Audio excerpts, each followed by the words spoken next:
আসসালামু আলাইকুম viewers, welcome back to my channel delicious cook.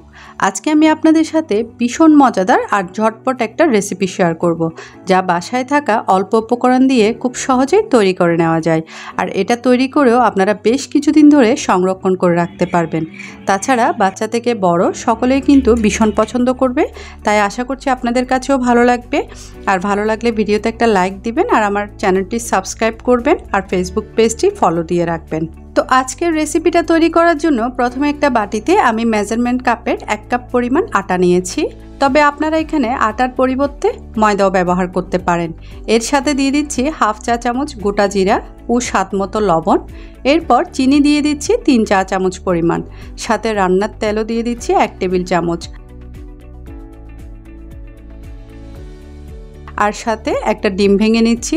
সব শেষে দিয়ে দিচ্ছি মাত্র 2 টেবিল চামচ পরিমাণ নর্মাল পানি। এবার এই সবগুলোকে খুব ভালোভাবে মিক্স করে একটা ডো তৈরি করে নিতে হবে। তো দেখতে পাচ্ছেন আমার এখানে ডোটা তৈরি হয়ে গিয়েছে। এখন এই ডোটাকে আমি প্রায় 5 থেকে 7 মিনিটের মতো ঢেকে একটু রেস্টে রেখে দেব। তো 5-7 মিনিট পর ফিরে এলাম। দেখতে পাচ্ছেন ডোটা অনেকটা সফট হয়ে এসেছে। হালকা একটু মথে নিয়ে এরপর এটাকে একটা বড় সাইজের রুটি আকারে বেলে নিতে হবে।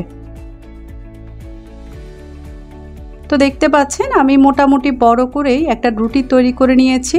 এখন একটা ছুরি দিয়ে এর চারপাশটাকে কেটে আলাদা করে নিচ্ছি।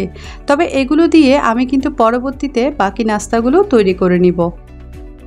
এরপর ঠিক মাঝ বরাবর কেটে এইভাবে লম্বা লম্বা করে এগুলোকে স্টিকের মতো করে কেটে নিতে হবে। তবে এখানে আপনারা আপনাদের পছন্দ মতো যে কোনো শেপে এই স্টিকগুলো কেটে নিতে পারেন অথবা নাস্তাগুলো কেটে নিতে পারেন।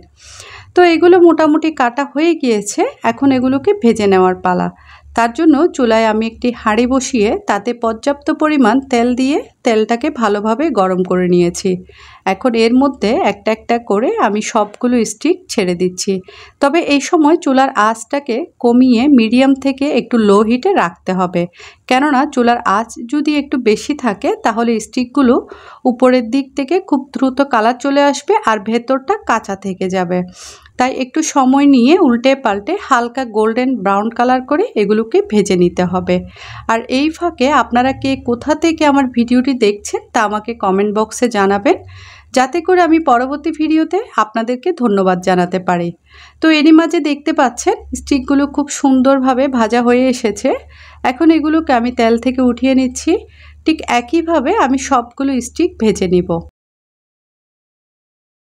তো দেখলেন তো কত সহজে বাসায় থাকা অল্প উপকরণ দিয়ে ঝটপট এই স্টিকগুলো তৈরি করা যায়।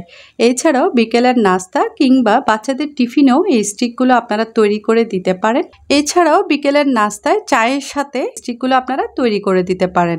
খেতে কিন্তু ভীষণ ভালো জমবে।